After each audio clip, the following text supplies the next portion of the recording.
জান কেমন হয়েছে? মাইন্ড ব্লোয়িং, অসাধারণ, মাশাআল্লাহ, সুবহানাল্লাহ, আলহামদুলিল্লাহ, এত টেস্ট। আমার হাজবেন্ড কি খেয়ে এত সুনাম করলো, চলো দেখে নি। ফ্ল্যাশব্যাক। তো তোমরা অনেকেই আমার রান্নার রেসিপি চেয়ে ইনবক্স করছো, তো আজকে ভাবলাম শিং মাছ রান্না করছি, তো তোমাদের সাথেও শেয়ার করি। প্রথমে আমি মাছগুলো ভেজে নিব, কারণ আমি মাছ ভাজা ছাড়া খাইতে পারি না। আমার মতো কে কে আছো বলো। তো যাই হোক, ওই তেলেই পেঁয়াজ, আদা, রসুন বাটা, পরিমাণ মতো লবণ, হলুদ, জিরার গুঁড়া দিয়ে দিব এবং ভালোভাবে কষিয়ে নিব।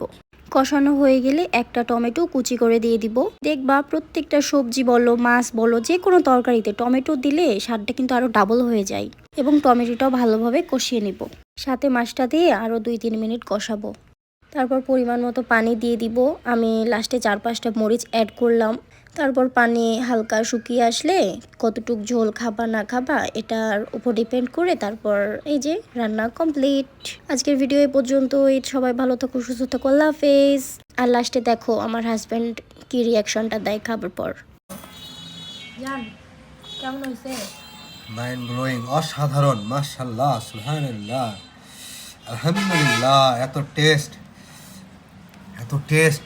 আমি এই যে দেখো সব শেষ, আর একটু আছে, একটু খেয়ে শেষ কিন্তু মা। অনেক মজা হয়েছে। সুপার। তুমি এত সুন্দর রান্না কোথায় শিখছো জান? শিখে গেছি রান্না করতে করতে। অনেক টেস্ট, অনেক। আরো ভাত থাকলে আরো খেয়ে নিতাম। তাই হুম।